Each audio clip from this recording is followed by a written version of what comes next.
Hello, my name is Brennen, and this is my third speech for Columbia College, and these are my cue cards. If I could have the camera come up.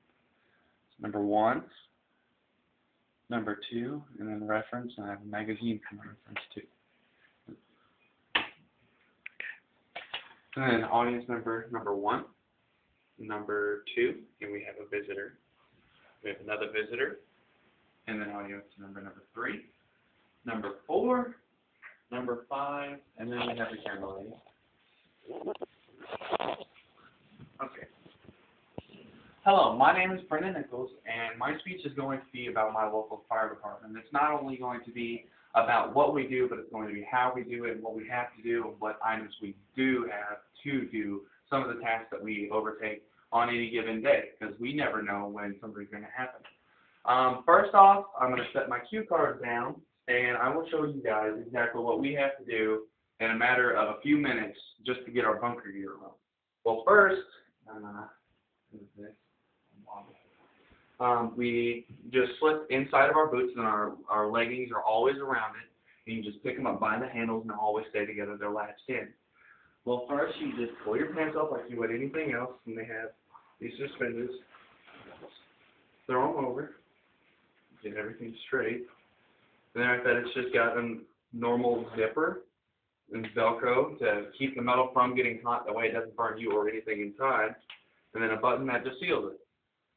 After you have these on, you would normally take out the stuff out of your pockets, but I already have it laid aside. And then after that, you would get this, which is called a Nomax. And what this is this prevents burning anywhere around. Prevents burning your hair. I have too long of hair. Prevents burning your hair. It prevents burning your chin. All the openings that the jacket and the helmet wouldn't do. You tuck this in. Alright. So then now you get your jacket, which is multiple layers, and this will not burn. Throw it on just like a normal jacket. And this won't burn until somewhere in the 200 to 300 degrees. No, it's higher than that. I think it's, 2200. And that's 2200 degrees, and that's extremely hot. But yes, you've got your traditional zipper, which is being covered by a simple layer. That way it doesn't get hot and it doesn't burn you inside when you have this on. And after you get your zipper, you just zip it up. And then after it just puts it all across. You can zip it all the way up, but I'm not going to do it. I'm in the house and it's already hot. Then after that, you have your helmet, which is, your typical. You just put it on, strap it in, the glass comes down. And that's pretty much all of the bunker gear. Now, some add-ons that you can do with your bunker gear is we have to have an it's not an oxygen tank, it's just breathing air. For oxygen, and were to get hot enough to explode, it would be more fuel for the fire. So it's just basically compressed breathing air. We have a mask that straps in between our jacket and our helmet. And it has an LED showing you exactly how much air you have, and it just straps on the back. It's just like a backpack. And you have up to 45 minutes of air, I do believe, depending on which size tank you get. Another thing that we have is our gloves, which are very unique. You can't really see inside, but there are multiple layers in here, and they will not burn, and we put these on over the cuffs. To where every bit of our body, if I have this on, I have the oxygen tank, I have the helmet and the gloves, none of your just normal body is showing. Jack it off. Another thing we have with the bunker gear is just a flashlight. Even though we are in a fire, most of the time we're going through a building and the fire could cause the electricity to go off to where we would have to go through darker hallways. You can also see smoke in the middle of a room with a flashlight, and you can pretty much read the smoke and try to figure out exactly where the smoke's coming from, how big it is. I've got a few things here for you. Everybody knows the fire extinguisher. Well, there's multiple kinds. This one we have right here is, which one is this? This one is, yes, this one is electrical, and this is used just for any kind of open fire you would want to use. We have different ones that you would use for any different situation. We've got a pickaxe, which isn't always just used for taking outdoors. This can also help pry open a hood if we had to get to a fire inside of a car, you know, try to put it out in case we have somebody trapped and we have the jaws of life on them. This can come in handy. You never know, Eden.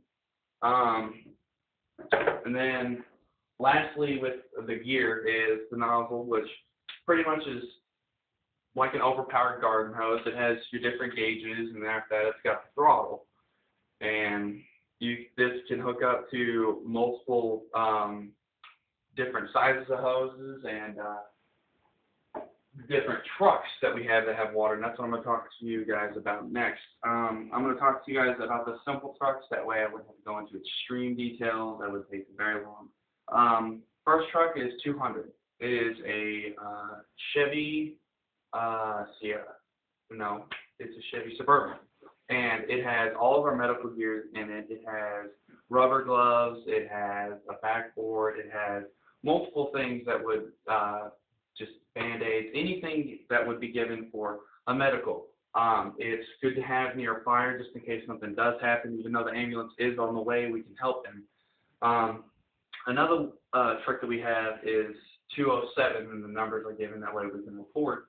But 207 is just your normal Chevy truck, but behind it we have a trailer with a gator on it. And the gator is specially made for us to where it has a water pump on it, and it holds enough gas to help us out. It's used for field fires, and it's helps used to contain, that way it doesn't spread out any farther. I'll talk to you guys about the station. It's just your average, just bigger building, and it's just split up into very few rooms. First we have is the office, which pretty much the captain and just higher ranks go into. We have the bay, which is where all of our trucks are, and right now I think we have 12 trucks. And the meeting room, which is where sometimes we host fundraisers, we do meals, and that's just where we have meetings. Sometimes we do training there. We also do training in the bay. After that we have the lobby, which is pretty much just a waiting area in case we're storm watching or get called out and think something else, like with the bad weather, is going to contribute towards another call. Now I'd like to talk to the people. Where I'm from is we don't have a big enough town to actually pay the for firefighters, so we're all volunteers. We're just simple people in your community that volunteer to take on any task that might happen at any given day, when our pagers go off. We sign up and we go into training. We learn how to put our gear on. We learn what the trucks do and what we have to do whenever we come up across the scene. My conclusion is being a firefighter is really good for your future. Some people like to trust you with other priorities, because that's not something small that people don't take seriously. And my references are www.usfa.gov, which is United States Fire Association. And then also on top of this, we have Fire Masters, which is where we order our stuff from our fire department. And it has just pretty much anything you could ever ask for a fire department. Thank you for listening. My name is Brennen, and this is my speech.